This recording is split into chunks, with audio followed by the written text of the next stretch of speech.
invitée ce soir. Elle était dans la rue il y a plus d'un an pour défendre son métier de magistrat.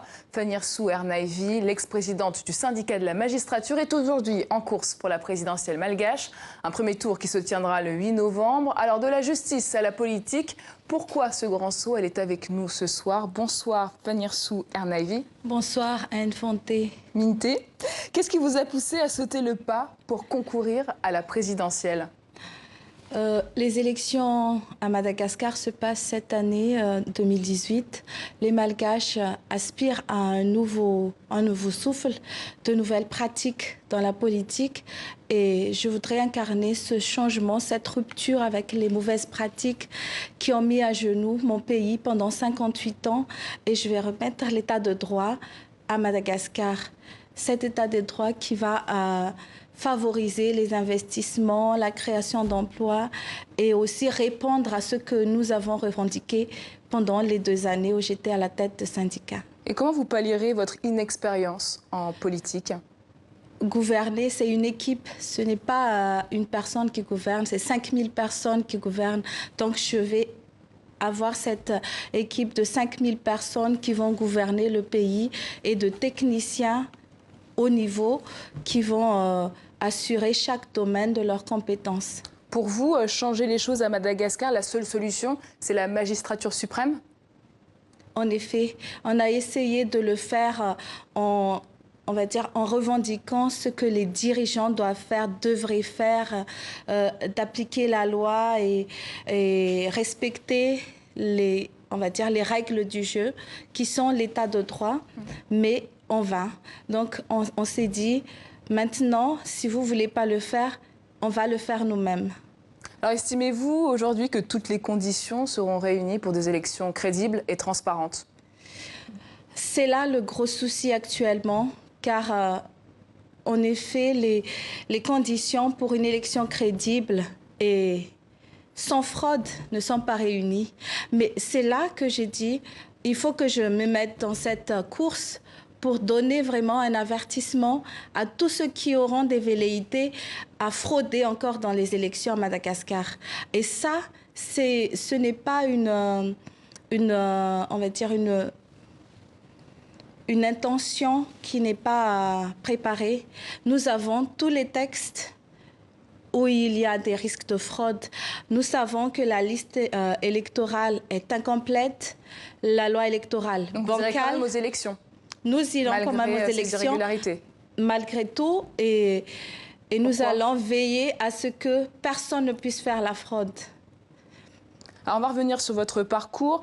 Vous avez été à la tête du syndicat de la magistrature pendant 2 ans. Alors votre cheval de bataille, ça a été la lutte contre la corruption. Estimez-vous qu'elle a davantage progressé sous le président Razano Narimampianina? Ce régime a été, le couronnement de la corruption à Madagascar. Et c'est également pour cette raison que je me lance. Vous avez des exemples, avec comme projet de mettre tous les corrompus en prison. C'est le premier, la première devise de ce régime que je vais diriger. Pour vous, toute la classe politique est corrompue, y compris l'opposition? Ce sont les dirigeants qui manquent d'intégrité surtout.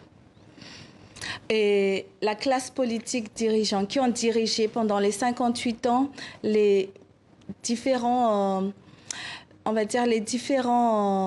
présidents qui se sont succédés ont fait preuve qu'ils n'ont pas pu lutter contre cette corruption qui gangrène mon pays. Alors vous comptez donc faire cavalier seul dans cette course à la présidentielle? Pas d'alliance avec l'opposition? Je ne suis pas avec l'opposition. Ce qui est sûr, c'est qu'il y a 36 candidats, mais peu ont vraiment cette volonté d'apporter cette rupture avec les anciennes pratiques de mauvaise gouvernance. Tous pensent apporter un rêve, vendre des rêves à Madagascar, mais justement, en tout cas, nous allons, avec mon équipe, nous allons instaurer vraiment l'assise de cette bonne gouvernance par l'état de droit, par les nouvelles règles du jeu également. Quelle sera votre première mesure que vous prendrez pour lutter contre la corruption? Demain, vous êtes présidente de Madagascar. Qu'est-ce que vous mettez en place? pour lutter contre la corruption. Une mesure. Une mesure pour la lutte contre la corruption. Déjà, les dossiers en cours qui sont en instance actuellement vont être jugés parce qu'il y a des blocages au niveau de la magistrature suprême et du ministère de la Justice. Donc, ces dossiers-là, ils vont être jugés selon la loi et toujours en respectant l'indépendance de la justice. Alors j'aimerais qu'on revienne sur la vie quotidienne des Malgaches. Alors 90% de la population vit sous le seuil de pauvreté. Quel est le chantier prioritaire pour en sortir ? Nous avons en projet 1 billion d'emplois à créer par l'industrialisation, par l'intégration progressif du secteur informel vers l'économie formelle, la modernisation de l'agriculture par la création de filières dans chaque étape de production et également la protection des zones côtières pour limiter la surexploitation des ressources halieutiques. Ça, c'est entre autres, mon programme contient 110 engagements qui seront, on va dire, vulgarisés, mis à la connaissance du public au prochain, à l'ouverture de la campagne électorale. Alors, il y a un autre cas. Tous les ans, le Grand Sud de Madagascar est frappé par le kéré, comme disent certains habitants. Autrement dit, la faim et la famine. Comment on fait revivre cette région où il pleut très peu, où les infrastructures manquent ?